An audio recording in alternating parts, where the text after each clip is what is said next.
Hey everybody, it's Gypsy and welcome to my multi-dimensional life. So today I want to talk about, I guess it's things that we have been taught and we automatically accepted without question. And it was meant to instill fear and it worked. And there's like the hellfire, brimstone kind of thing. Um, like, for instance, you've heard of people having NDEs, near-death experiences. Now, with those, most people um, have good, beautiful experiences, but on occasion, you will hear of someone experiencing hell. Um, Now, I don't believe that's a reality that is true. I think it's a reality that people have crossed over, have experiences. That's a reality that this person actually projected for themselves based on what they believe in. Um, in church and stuff, I really cannot speak on other organized religions, but I'm going to assume it's similar. The hellfire and brimstone. Um, you're going to go to hell if you don't do this, that, or the other. Or, my God, if you so much as lie. I mean, I grew up Catholic. In anything I did, and typical child stuff, I would carry so much guilt for so long. It was terrible. And even, as an adult, I switched denominations. The first one I switched to was the United Methodist Church. That one was not bad. And then I went to the Assemblies of God. Whew, and that was bad. I think, it's more guilt than the Catholic Church. But anyways, what I want to explain to you about this, okay, is when you die and you cross over to the other side, you need to bear in mind that you are going to manifest for an experience for yourself based on your strong beliefs. So this is why, okay, some people, they have this hell experience. If you can remember that that's not real, you can get yourself out of it with a mere thought. Our conscious, I can't say that.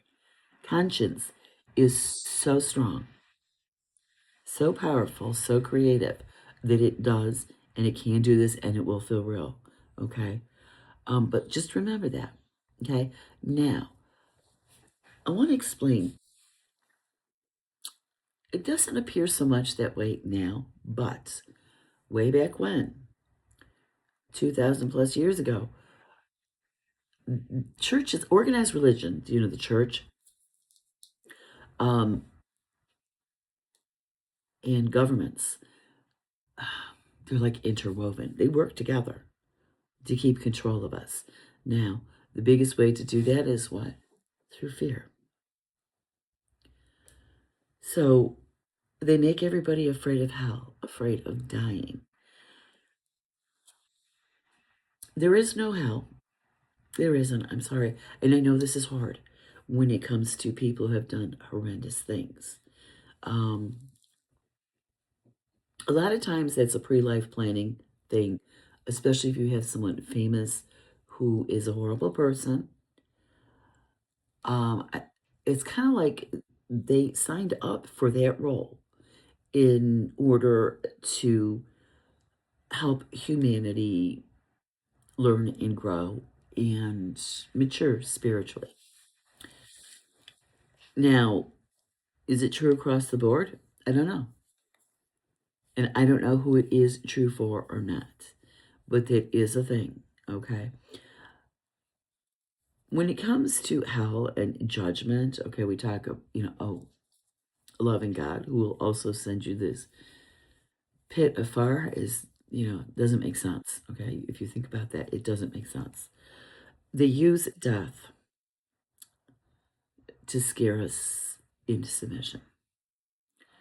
So you have the church telling you you're going to go to hell. You have to be perfect in order not to go to hell. And they'll tell you, oh, we didn't say you have to be perfect. Jesus died for your sins, which to me doesn't make sense. And then please, no, I was a Christian for 45 years. I don't need it explained to me. And then the government comes along and, okay, we will put you to death if you break this or that law. Death is part of a cycle of life. There really is no death. You're just transforming, transitioning. It's just a circle of birth. So say pre-life, planning like I talked about. Okay, before your physical life, you exist. You're planning your life. We just don't remember it when we incarnate here. And then you live here. When you're done here, then I'm going to use this term but it's not true. Reborn on the other side. You're born again on the other side. So you're just doing this circle. There's no death. Okay, I'm done with this life. I'll discard this body and go back to where I came from, the spirit realm. Okay? So that's why I like to explain this once in a while to people. In order that death cannot be used as a control mechanism. Okay? It's like, if you're not afraid of death, they have less control of you. If you're not afraid of anything, they use so much to control us. So that's why I wanted to talk about this. The hellfire and brimstone, when I was in church, it's like, well, first of all, if you're dead, you don't have a physical body. How can you feel the fire? I suppose you can manifest that for yourself. Nobody else can manifest it for you. But it never made sense. So these preachers preaching hellfire and brimstone, because I think there still are some that try. Just don't pay attention to that.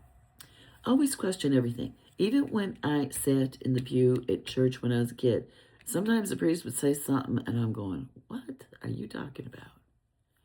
It made no sense to me. And I guess because I would see people, entities from other realms, other places, whatever, it did have me questioning. My problem was I was so shy and quiet. I never verbally expressed my doubts and questions. But we should always, always question everything. Question what I'm saying. Question. You don't ever take anything blindly. We have to stop doing that. As a mass consensus. Well, that doesn't feel right to me. That doesn't sound right to me. Hellfire and brimstone? Where is this hell? Where'd that come from? Is it real? So, no, I don't believe there's a hell. Now, when my son died, it's hard for me to talk about because it still hurts. I do communicate with him, but it's not the same as when he was here. Can't cook him dinner or anything, can I? No. So, yeah. Anyways, when my son died, it was via suicide. My son was an atheist and he was gay. Thankfully, by the time this event happened, I had already started pulling away from the church and questioning, because I belonged to the Assemblies of God at the time. And I had already started where I had to stop being a Christian. I am not an atheist. I have more faith now than when I was a Christian. When I left, totally, one of my friends who was Christian was like, no, what? No, this was somebody online we were talking about. I said, no, I have more faith now than when I belonged to the church. And they could not understand this. But when you have your own real experiences, instead of hearing others talk about theirs, it, that's when you have faith. And I know what the definition of faith is, but that blind belief is so, so dangerous. So they can use death and hell against us. And Satan, the devil, to me, it's more of an archetype, which we're seeing a lot of right now in the world. It's not like a specific one entity. It is a choice that people make to be that archetype or not. Okay, it's a personal choice. Anybody could be Satan if they wanted to. I don't want to. Thank you. But yes, we need to start questioning organized religion, government, everything, because they use it to control us. And I believe the time is coming very soon where people need to brace themselves, because truths are going to be coming out that proves, like, what I'm saying here, which is just a small piece of the puzzle, is true. And religion is not what we were taught. It's none of it is as it seems, or as it seemed. And I think it's going to be hard for some people. Um, the only thing I could say is, just because you discovered something you believe, because look at me, I mean, it happened to me. Just because you find out something you've always believed is not true does not make this a horrible thing. Doesn't make you stupid. Doesn't make you a horrible person. Doesn't mean there's no hope. It doesn't mean there's no God. Um, there's a creator God, in my view. Now remember, these are my views. They don't have to be yours, you know? But, and I'm not saying there's no truth. What I am saying is no, even for people who could talk to the other side like me, there is no possible way of someone knowing everything. One religion knowing everything. There's a little bit of truth in everything, but everybody has to accept that they can be wrong and they have been wrong. It's the way I look at it, especially for myself. I am sharing my views at this particular time. So, the hellfire and brimstone, the BS that we have been fed, it's not true. It is not. If you look at it as this really doesn't change anything, okay? First of all, always, always remember, you're not the horrible person they have convinced us all that we are, and that we're so bad, we're going to hell. And I don't even want to get into the rest, but, don't believe that shit. They want us to believe we're horrible people. We're not. Now, you have people acting crazy and horrible, because when you tell someone something enough times, they begin to believe it. And that's what happened to us as a society all across the globe. So that's why we have people who are like this, because they believe we're awful. We're not. So if we start building each other up,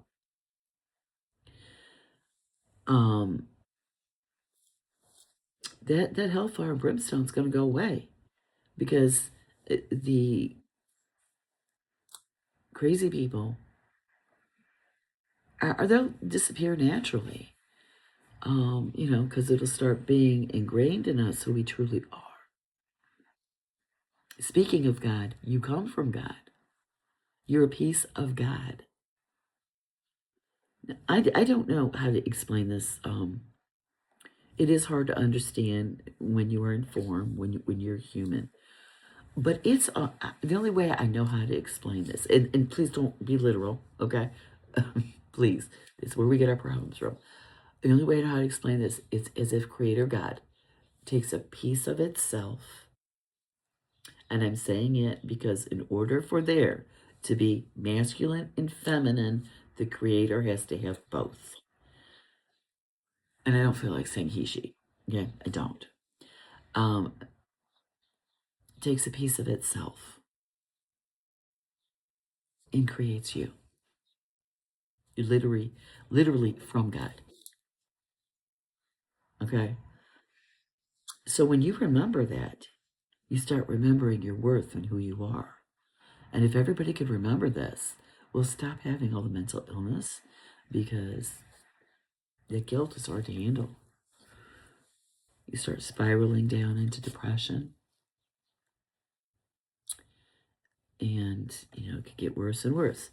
We have to remember who we are and where we came from. Oh, but I never finished my story about my son. Now, growing up Christian and being Christian most of my life, especially the last church I was in, my atheist gay son would where would he naturally go? To hell. Yet, as soon as my son died, he came. I felt his presence. I was on my back porch and I was holding a picture of him crying. And all of a sudden, I felt him standing behind me. And I couldn't see him or hear him. But I turned around and I looked at him and I said, "You're not there. You're coming home in your body. You are coming home in your body." Because he was in Mexico at the time. Of course, it didn't turn out that way. But here's the thing. My son made it a point to get through to me later when my grief was not so intense, because it's harder for them to get through to us when we are going through that. And it's natural to go through that point. But he had to wait for me to, and he wanted me to know, "Mom, there is no hell. I'm not in hell. I'm happy. I'm having a good time." Told me what he was doing. The point is, my son, who was against what the evangelical church believes was appropriate and heaven worthy, he made it into heaven. I we still talk and everything. He's fine. What they have told us is not true. Now, I used to have a friend who, at the time when my son died, she didn't realize that I had really left the church already. Um, she said to me, "I know. Well, at least you know Jesus." Never say that to a grieving mother. If there's anything about her child that does not align with the church, never, ever say that. I lost it on her. I said, "Look," I said, "I'd rather be in hell with my son, who I love with all my heart, than your God that I never met in heaven."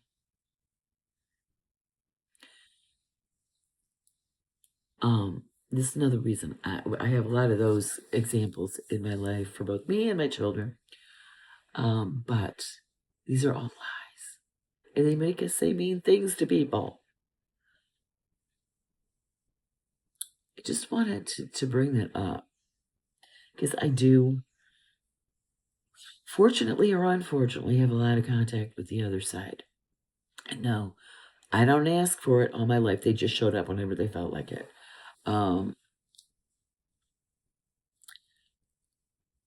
I don't know everything. That's why I say, if it doesn't resonate, what I'm saying, if it doesn't resonate, leave it. Politely, though. Leave it. Um, but it's like, I just feel the need, especially with the way things are and what I think might be coming, which is revelations about these lies we have been told. And it's coming, that it's going to come out, and I worry about how people are going to react. Can you handle it? Please remember, your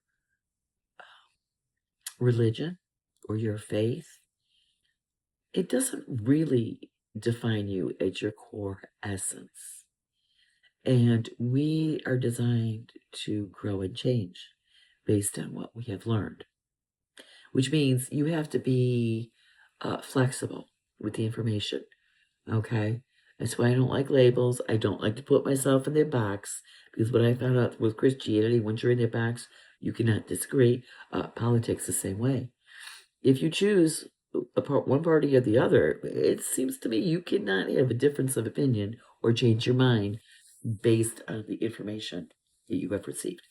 Um, so you have to be able to be flexible and grow with what you've learned. So if something is revealed that you believed very strongly, just take a deep breath and center yourself and think, okay, first of all, use your intuition. To feel, does it resonate with me? Is that information I'm receiving true, or do I feel there's something off about it? But there are going to be revelations that might blow your mind. Just relax, settle down. Okay, is it the end of the world for me because what I believed wasn't true? If it's just embarrassment, don't be embarrassed. We all have that habit. Everybody has that. Don't worry about it. But there is no hellfire brimstone. Let me explain. Here's something. My son told me after he died that really, really helped. He told me, we were talking about, like, all right, at that time, my clairvoyance was not as strong as it is now. This not even I'm better with clairsentient and clairaudience. It's my strong things. We were talking about what it's like, because I'm sitting there talking to him, and you know, I don't see him solidly like I used to before he died. And he said to me, Mom, it's like I'm in the next room. Just look at it that way. You can't see me, or you can't see me clearly anymore. He said, it's like I'm in the next room. That's all. He's just in a different form, vibrating at such a high frequency, we can't see it. Think of it as your ceiling fan. When you have that on high, the blades are going so fast you can't see the blades. That's the only difference. You're still yourself. You're still real. You're more your true self. Do not live in fear. There could be things, and I could be wrong. I could be wrong. Things are coming. It's going to be revealed that, oh, they lied to us about that. Don't flip out. You can be angry. Yeah, please be angry. But don't flip out. All right, I'm rambling now. I'm going to leave you with that. Blessed be, and make it a joyful one.